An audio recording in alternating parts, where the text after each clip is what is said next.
भगवत गीता के 8वें अध्याय अक्षर ब्रह्म योग पर चिंतन मनन हम कर रहे हैं। इससे पहले हमने सांख्य योग देखा, कर्म योग देखा, ज्ञान योग देखा, संन्यास योग, ध्यान अभ्यास योग और अब है अक्षर ब्रह्म योग। और इसमें भी हमने देखा था पहले कि प्रयाण काले when we are vacating our body, that's most crucial for deciding our fate, our journey beyond the body and next incarnation. प्रयाण काल में हम किस प्रभाव में रहते हैं, डिवाइन से कितने रेजोनेंस में रहते हैं, एट्यून रहते हैं, वो हमारे आगे गति को निर्धारित करता है। चलिए आइए आगे देखते हैं। अभ्यास योग युक्तेन चेतसा नान्यगामिना परमं पुरुषं दिव्यं याति पार्थानुचिन्तयन्। अभ्यास योग से युक्त चेतना किस कहीं और ना जाते हुए दिव्य परम पुरुष के चिंतन में उसको प्राप्त होती है। जो हाईएस्ट डिवाइन कॉन्शसनेस है, पुरुष कहा जाता है, जो इस समष्टि में, इस अस्तित्व में जो कॉन्शसनेस अहम भाव है, पुरुष और प्रकृति दो बात आती है। ये पुरुष जेंडर की बात नहीं है, ये पुरुष कॉन्शसनेस की बात है। हर एक में, स्त्री जेंडर में भी पुरुष तत्व उपलब्ध मौजूद है। उस परम पुरुष, उस दिव्य परम पुरुष के चिंतन करते हुए लेकिन हम किसी एक पर फोकस तभी रख पाएंगे जब हमारा अभ्यास योग, ध्यान अभ्यास योग अच्छा होगा। नहीं तो अगर हमने कभी धारणा ध्यान का अभ्यास नहीं किया है तो एट ए टाइम नहीं हो सकता, मन भटक जाएगा, कोई चिंता पकड़ लेगी। तो अभ्यास योग से युक्त चेतना, ना अन्य गामिना, कहीं और ना जाते हुए, नो अदर थिंकिंग, कोई विकल्प नहीं, बस एक ही फोकस, एक ही अवेयरनेस। कविं पुराणमनुशासितारमणोरणीयं समनुस्मरेद्यः सर्वस्य धातारमचिन्त्य रूपमादित्यवर्णं तमसः परस्तात्। संस्कृत में जो होता है, कई सारे शब्दों को मिलाकर एक शब्द लिख देते हैं, तो फिर उसको समझना थोड़ा मुश्किल हो जाता है। तो इसके लिए हम फिर संधि विग्रह का सहारा लेंगे, जो ऐसे लंबे शब्द हैं उनको समझने के लिए।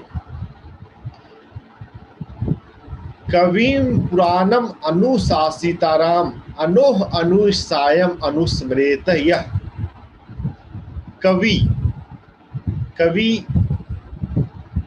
सर्वज्ञ के लिए यहाँ पे प्रयोग हुआ है। पुराणम जो पुरातन है, सनातन है।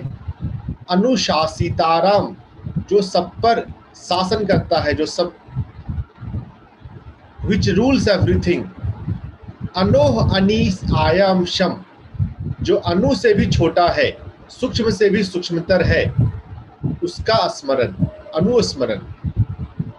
सर्वस्य धाताराम जो सबका विधाता है, सबका फेट डिसाइड करने वाला है। अचिंत्य रूपम जिसके रूप की चिंतन नहीं की जा सकती। It is formless, it is not form. तो कोई रूप नहीं है जिसका चिंतन करें। यह जो ब्रह्म है, यह निराकार है, यह निर्गुण है। यह बात समझनी एक बहुत है। व्यक्तिवाचक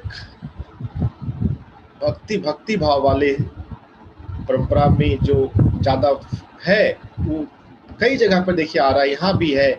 रूप के पर चिंतन नहीं किया जा सकता। यह जो है आदित्य वर्णम, सूर्य के जैसा तेजस्वी और अंधकार में प्रकाश लाने वाला, तमसः परस्तात। क्वालिटी को बताया है इसमें, ब्रह्म की क्वालिटी, सिंपल लैंग्वेज में बोले तो भगवान की क्वालिटी, कि वो सर्वज्ञ है, सनातन है, इटर्नल है, सूक्ष्म से भी सूक्ष्म है।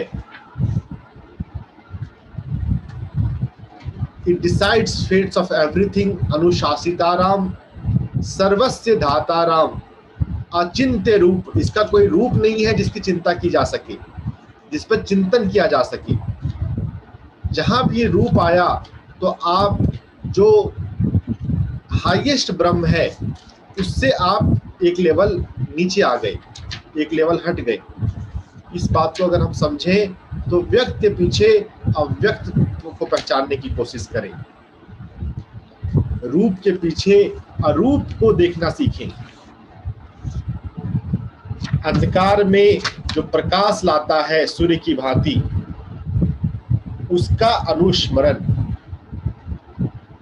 उसको याद करना प्रयाण काल में, यह बात है। फिर आगे है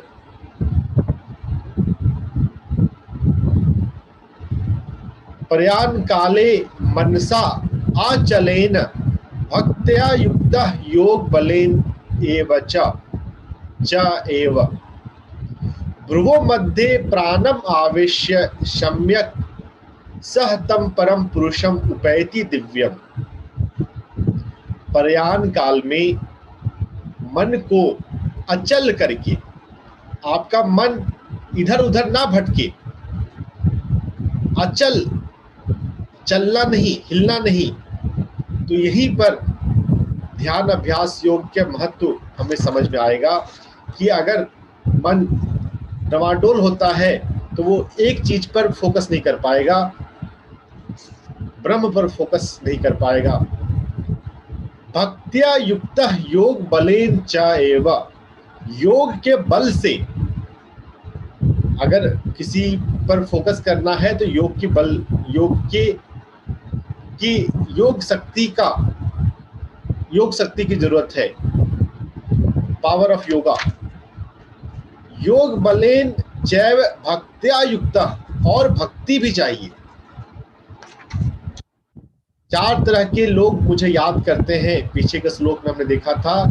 तो एकत्व भक्ति, ज्ञानी भक्त, उस तरह की भक्ति जब हम उपलब्ध हो गए हों उसके बाद भक्ति करने में कोई दिक्कत नहीं है। भक्ति तो अच्छी बात है, लेकिन मांगने वाली जो भक्ति जो सोसाइटी में पॉपुलर है, उस भक्ति को छोड़ना है। मांगे नहीं, जो मिला हुआ है उसके लिए धन्यवाद दें। जिससे आप जुड़े हुए हैं उसको पहचानें। कोई भगवान अलग नहीं है। भक्ति में भक्त भगवान को अलग समझता है और उससे मिलने के लिए भक्ति करता है, प्रार्थना करता है। योग में हम उसको साधना से जानते हैं, और जब जान गए तो फिर ग्रेटिट्यूड में नाचते हैं, झूमते हैं, धन्यवाद देते हैं। तो योग बल से और भक्ति से युक्त होकर, अगला सेंटेंस बहुत महत्वपूर्ण है, भ्रुवो मध्ये प्राणम आवेश्य सम्यक। भ्रुवो मध्य, हमारे दोनों भावों के बीच में जो जिसको बोलते हैं आज्ञा चक्र। आज्ञा चक्र तो एक्शन हो गया, आज्ञा देना, लेकिन उससे पहले उसका जो पैसिव फॉर्म है थर्ड आई। यहां पर भी ईड़ा पिंगला है। थर्ड आई से देखते हैं, जब देख रहे हैं तो पैसिव फॉर्म में आ गए, जब आज्ञा देने लग गए तो एक्टिव फॉर्म में आ गए। तो थर्ड आई पर भ्रूमध्य में प्राण को स्थिर करते हुए, युक्त करते हुए उस परम पुरुष, उस दिव्य परम पुरुष को प्राप्त हो।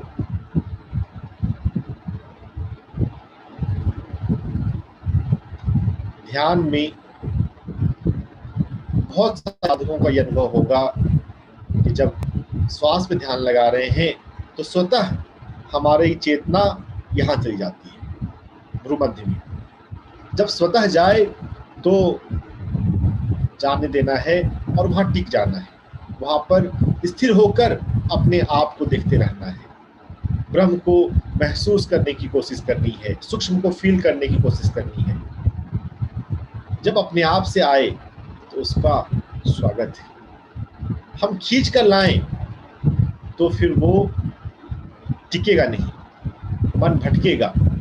और उस भटकन में अगर कभी किसी पर्सन के लिए जेलसी है, कोई गुस्सा है, तो आपकी ऊर्जा उधर डाइवर्ट हो जाएगी। तो जो आपने कमाया साधना से वो उसका मिसयूज हो जाएगा और आपकी ऊर्जा कारण अगर कुछ इस ब्रह्मांड में कुछ इम्बैलेंस हुआ है, किसी को नुकसान हुआ है, तो नुकसान का बैलेंस आपको भी करना होगा। तो जब तक हृदय में पवित्रता नहीं आ जाती है, जब तक प्योरिटी नहीं आ जाती है पूरी तरह से 100%, थोड़ा सा भी लेस मात्र भी आपके भीतर ईर्ष्या, जेलसी, हेट्रेड, एंगर ना रहे, तब थर्ड आई पर ध्यान किया जा सकता है।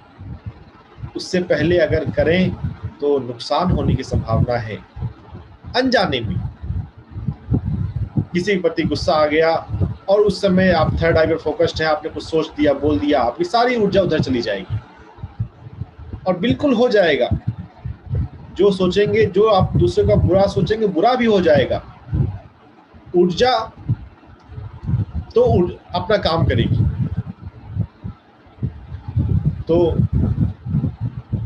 बहुत सारे लोग थर्ड आई मेडिटेशन, इंटरनेट टेक्नोलॉजी के माध्यम से सब मेडिटेशन टेक्निक ओपन है तो करने लग जाते हैं। जब तक खुद से नहीं पहुंचे हमारी चेतना भ्रूमध्य पे, तब तक नहीं करना चाहिए।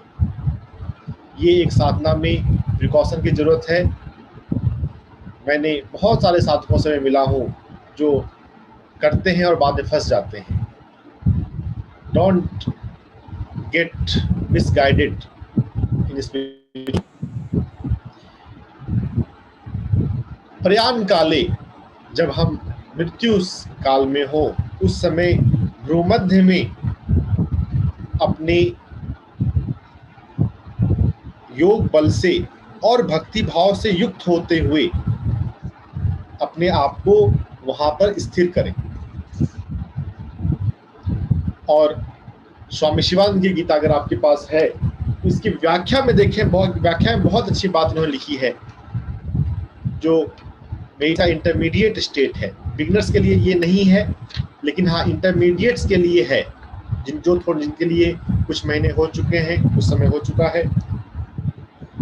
योगी के पास असीम आंतरिक बल और एकाग्रता की शक्ति होती है। योगी के पास एकाग्रता नहीं होगी तो किसके पास होगा? उसके पास आंतरिक बल नहीं होगा तो किसके पास होगा? धारणा और ध्यान के अनवरत अभ्यास से चित्त पूर्णतया स्थिर हो जाता है। पूर्णतया 100%, कोई थोड़ा सा भी इधर का गुंजाइश नहीं है। पहले वो मूलाधार, स्वाधिष्ठान और मणिपुर चक्रों पर ध्यान का अभ्यास करता है। देखिए, ध्यान के अंत में मैं भी अक्सर आपको करवाता हूँ 3 मिनट के लिए, 5 मिनट के लिए, कि अपने उस जहाँ पर मूलाधार चक्र है, जहाँ पर मणिपुर चक्र है, उसको फील किया करें, उसको ऑब्जर्व किया करें। सीखना है हमें बारीकियों को, ध्यान की बारीकियों को। यह जब आपका भीतर ऊर्जा उठने लगी है, उस ऊर्जा का उपयोग कर हमें अपने 7 ऊर्जा केंद्र का ज्ञान होना चाहिए। थ्योरी समझ के रखिए, और जब प्रैक्टिकल होने लग जाएगा, जब ऊर्जा उठने लग जाएगी, फील होने लग जाएगी, तो आपको समझ में आएगा कि हाँ कहाँ पे अभी क्या हो रहा है। और अपने फिजिकल लाइफ में आप समझिए कि आपको किस लेवल पर अपने लाइफ में इम्प्रूवमेंट चाहिए। अकॉर्डिंगली आप उस चक्र पर विशेष फोकस किया करें।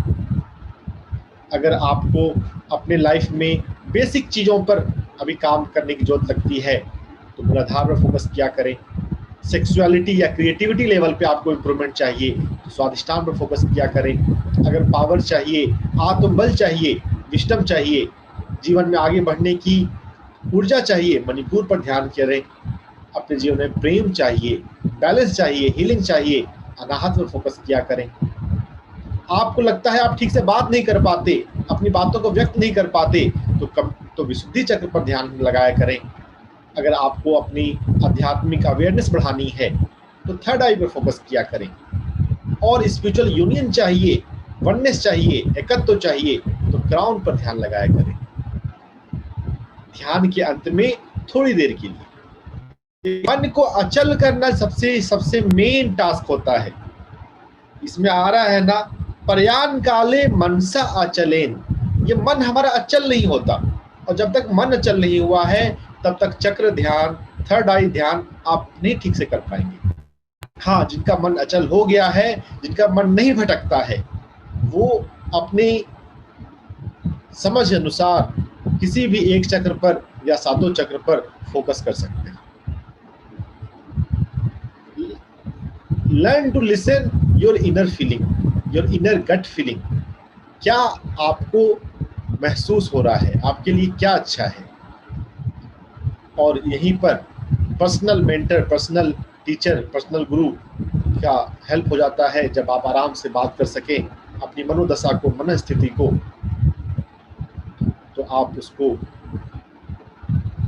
समझ सकते हैं कि हाँ, मुझे कहाँ पर अभी क्या करना चाहिए। मैं पिछले 10 साल से ध्यान सिखा रहा हूँ, 12 साल से। बहुत सारे मैंने ध्यानी अलग अलग परंपरा से मिला, जो कुछ कर रहे थे और बाद में परेशान हो गए। थर्ड आई मेडिटेशन शुरू कर दिया, क्राउन पे ध्यान शुरू कर दिया, और अब लग रहे हैं, अब परेशान हैं, उनका काम नहीं कर पाते, डिस्टर्ब रहते हैं, फोकस नहीं कर पाते। वक्त से पहले आप किसी चीज़ को खींच कर ले आएँ तो दर्जनों लोगों को मैं देख चुका हूँ। इसलिए मैं आपको सावधान कर रहा हूँ, वक्त से पहले चक्र ध्यान, थर्ड आई मेडिटेशन ना करें। जब आपके भीतर पूरी तरह से प्योर है तभी करना है। थोड़ा धैर्य रखिए, अपने हार्ट को निर्मल बनाइए। किसी भी पर्सन के लिए, आपके लिए थोड़ी सी भी इनमिटी ना हो, थोड़ा सा भी गुस्सा ना हो, प्यार से बात करना सीखिए, समझाना सीखिए। तो प्रयाण काल में मन को अचल करते हुए योग बल से और भक्ति से में प्राण को आवेश करना, प्राण को स्थिर करना और दिव्य पुरुष को प्राप्त कर लेना। यह बात है। फिर है यद अक्षरम वेद विदो वदंती, जो वेद को जानने वाले जिस अक्षर की बात करते हैं। विशंति यद त्योह वीतरागः, जो वीतराग हो चुके हैं, जिनके भीतर वैराग्य आ गया है, वो जिस शांति को जाते हैं, जहां प्रवेश करते हैं।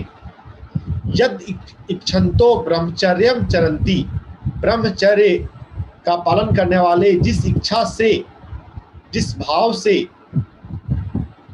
जहां जाते हैं, मैं उसको तुम्हें कह रहा हूं। तत्ते पदम संग्रहेन प्रवक्षे। क्या कह रहे हैं?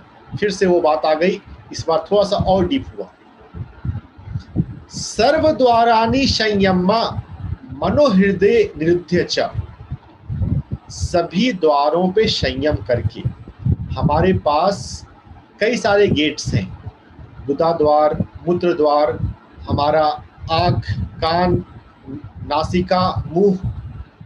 There are 9 gates and the 10th gate is मूर्धन्य, हमारा ब्रह्मरंध्र। सभी द्वारों को बंद करके मनोहृदय निरुद्ध्य च, मन को हृदय में निरुद्ध करके, जो हमारा मन है उसको अपने हृदय में स्थिर करो, रोक लो। हृदय कमल में, centre of your being, centre of your chakra. मूर्धन्य आत्मानः प्राणमस्थितो योग धारणम। मन को तो हृदय में निरुद्ध करना है, देखिए थोड़ा सा यहाँ बात डीप हो रही है। मन को तो हृदय में निरुद्ध करना है और जो हमारा जो प्राण है उसको मूर्धन्य में, मूर्धन्य मीन्स मस्तक, मस्तक में स्थिर करना है योग की धारणा से। यह बात थोड़ी सी और गहरी है कि एक बात है मन तो आपका हृदय रहे, लेकिन जो प्राण है वो आपका मूर्धन्य में जाए। अभी दो बात एक साथ करनी है। जब आपकी योग की धारणा प्रबल होगी तभी ऐसा हो सकता है। मैं ध्यान में जब गाइड करते हुए बीच बीच में करता हूँ, सांस को भी महसूस करो और चक्रों को भी महसूस करें। ऐसा हो सकता है। हम दो चीज भी तो ठीक ठाक साथ साथ, फिजिकल लाइफ में भी हम मल्टीटास्किंग तो करते ही हैं। ठीक से नहीं होता अलग बात है, कभी कभी होता है। यहाँ पर अपने मन को हृदय में निरुद्ध करना, हृदय में रोक लेना, मन इधर उधर नहीं जाए। जो हमारा जो प्राण है, आत्मनः प्राणम, अपना प्राण उसको मूर्धन्य में, मस्तक में स्थित करना योग की धारणा से। अगर हमने ऐसा कर लिया तो फिर क्या होगा? हम ब्रह्म का हमें बोध शुरू हो जाएगा। जो हमारा रियल नेचर है, देखिए अध्यात्म इतना खूबसूरत है कि डायरेक्ट भी हो सकता है।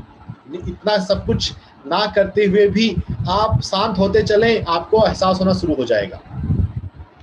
लेकिन अगर हमें डिटेल पता हो और उसको अगर हम कर सकें तो अच्छी बात है। तो मृत्यु के समय करने से पहले हम रात में निद्रा में प्रवेश करते समय इसको करने की कोशिश किया करें। अपने मन को हृदय में रोकें और अपने प्राण को मूर्धन्य में स्थिर करें। अपने मस्तिष्क में क्राउन चक्र अवेयरनेस, क्राउन अवेयरनेस, जहाँ पे हमारा अवेयरनेस हो, अटेंशन हो, वहाँ पे तो हमारा प्राण जमा होने ही लगता है, बढ़ने ही लगता है। इसका एक मतलब यह भी है कि जो नीचे के चक्र हैं वो उसका ओरिएंटेशन, डायरेक्शन क्राउन की ओर हो जाए। अभी जब हम नहीं सजग हैं, नहीं कॉन्शियस हैं, तो जो हमारे पास मन में विचार आते हैं, जो हमारे पास डिजायर है, वासना है, कामना है, उसमें उन विषय में उन बाहर हमारी प्राण हम बहते रहती है। किसी पर्सन की याद आई, उस पर्सन तक हमारा प्राण पहुंचा, हमारी एनर्जी पहुंची हमारे विचारों के माध्यम से। हर एक विचार में ऊर्जा है। जिस भी चीज़ के बारे में चाहते हैं, जो मुझे चाहिए, जॉब चाहिए, जॉब में प्रमोशन चाहिए, मुझे ये चाहिए, मुझे वो चाहिए, तो हम बाहर हमारे प्राण बहता रहता है। साधना जो है वो अपने में सिमट जाना है। कछुए का एग्जाम्पल इसलिए देते हैं प्रत्याहार में कि अपने में सिकुड़ जाए, बाहर हमारा ना भटके, बाहर हमारा ना जाए प्राण, हमारा टेंशन, वो भीतर जाए। ध्यान स्वयं की ओर, अपनी दिशा की ओर देखना है। और अपनी दिशा में जब देखने लग गए तो उसमें बात अब और थोड़ी गहरी हुई कि हम मन को हृदय में निरुद्ध करें, हृदय कमल में रहे, और प्राण को मूर्धन्य में स्थापित करें, मस्तक में स्थापित करें। Brahmarandhra, brahmarandhra is the centre of crown, या अगर पूरा विस्तृत पूरे क्राउन में हो, दैट्स ऑल्सो फाइन। और भगवत गीता से भी बढ़कर बाद में आपको बताता हूँ, साधना करते करते कभी ऐसा भी होता है कि हमारे जो फिजिकल बॉडी के अलावा जो हायर बॉडीज हैं उनमें भी चक्रास हैं। Sometimes automatically you will go higher than this crown चक्रा।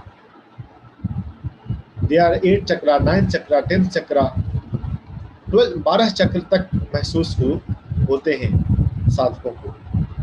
लेकिन अभी जब तक 7वें की मास्टरी नहीं आई है, ज़्यादा की बात करने की जरूरत नहीं है।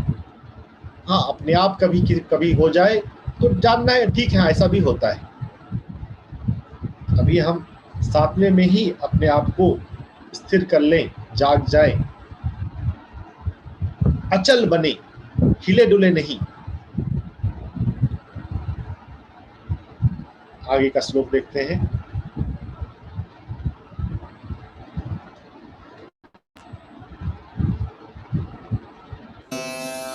प्रयाणकाले मनसाचलेन भक्त्या युक्तो योगबलेन चैव भ्रुवोर्मध्ये प्राणमावेश्य सम्यक् सतं परं पुरुषमुपैति दिव्यम्। समझ में आ गया ना? जब प्रयाण काल है, जब लास्ट टाइम है, तो अपने मन को अचल बनाना है, योग बल से और भक्ति से युक्त होकर। योग बल भी चाहिए और भक्ति भी चाहिए, हमारी साधना भी चाहिए और सरेंडर का भाव भी चाहिए। अलग अलग नहीं होता। योगी भी भक्त होता है और भक्त को भी योगी बनना होता है। भ्रुव मध्य प्राणमावेश्य, भ्रू मध्य में, थर्ड आई में प्राण को स्थिर करके दिव्य परम पुरुष को प्राप्त हो। यदक्षरं वेदविदो वदन्ति विशन्ति यद्यतयो वीतरागाः यदिच्छन्तो ब्रह्मचर्यं चरन्ति तत्ते पदं संग्रहेण प्रवक्ष्ये। वेद को जानने वाले, जिसे अक्षर कहते हैं, वीतराग, जिस शांति में जाते हैं, ब्रह्मचर्य की इच्छा रखने वाले, जिसका अभ्यास करते हैं, उस पद को मैं तुम्हें कहता हूँ। सर्वद्वाराणि संयम्य मनो हृदि निरुध्य च मूर्ध्न्याधायात्मनः प्राणमास्थितो योगधारणा। सर्व द्वाराणि संयमा, क्लोज ऑल गेट्स। और कोई चीज, और कोई काम उस समय नहीं करना, और कोई चीज नहीं हो। मन को हृदय में रोक लेना, स्थिर कर लेना, और मूर्धन्य में अपने प्राण को स्थिर करना योग धारणा से। तो पहले भ्रूमध्य में प्राण को आवेशित करने की बात आई, और उसके बाद मूर्धन्य में, मस्तक में, हेड में।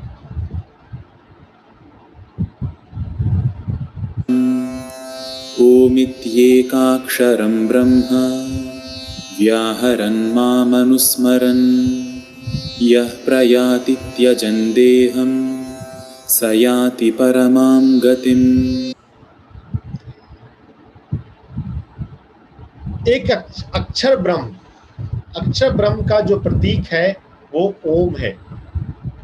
उस ओम पर, उस ओम को सुनते हुए परम गति को प्राप्त होते हैं। ये जो ओम को यहाँ पर जब बात आई है ना, यहाँ पर अलग अलग गीता में अलग अलग इसका मीनिंग है। ओम का उच्चारण ज्यादातर जगह दिया हुआ है, लेकिन यहाँ पर मुझे परमहंस योगानंद पर जाना पड़ा, और जो मेरा अनुभव है, जो मैंने अपनी साधना में जाना है, जो फील किया है, उसको मुझे योगानंद की गीता में मिल गया कि हाँ, ये योगी हियर्स कॉस्मिक साउंड ऑफ ओम।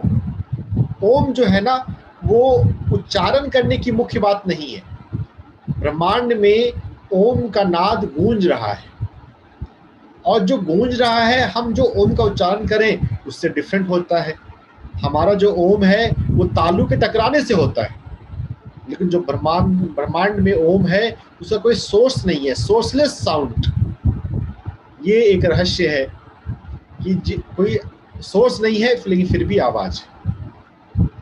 तो उस ओम को सुनना, ओम सुनने की बात है।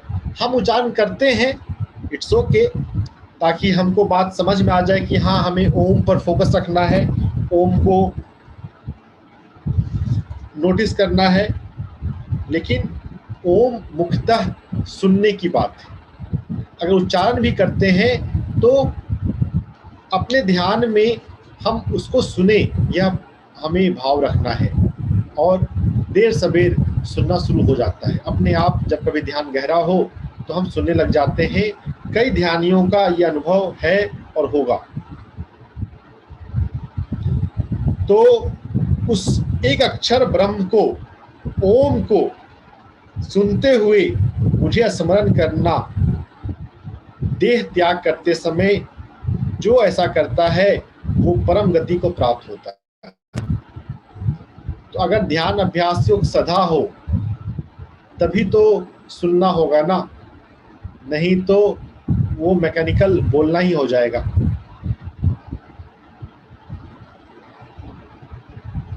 ओम इति एक अक्षरम ब्रह्मा, जो एक अक्षर ब्रह्म है, ओम उसका प्रतीक है, उसकी पहचान है। उसको सुनते हुए माम अनुस्मरण, मुझे याद करो। देहम त्यजन प्रयाति, देह का त्याग, त्याग छोड़ना। इस बॉडी को वेकेट करते समय, बॉडी को छोड़ते समय जब मृत्यु आ गई हो, हमें पता चल जाता है, अक्सर मोस्टली एहसास हो जाता है मृत्यु कब होने वाली है। अगर थोड़ा सा भी हम अवेयरनेस में जीते हैं ना, तो पता चलने लगता है कि हाँ, मृत्यु का समय नज़दीक आ रहा है। तो उस समय इन सभी अभ्यासों को बढ़ा लें और पहले से भी करते रहें। तो देह को छोड़ते समय जो ओम को सुनता है और मुझे स्मरण करता है, वो परम गति को प्राप्त होता है। ब्रह्म कॉन्शसनेस को हम समझें, महसूस करें, सभी कालों में करें, सभी कालों में करें। और प्रयाण काल में, रात में सोते समय और मृत्यु के समय तो जरूर करें।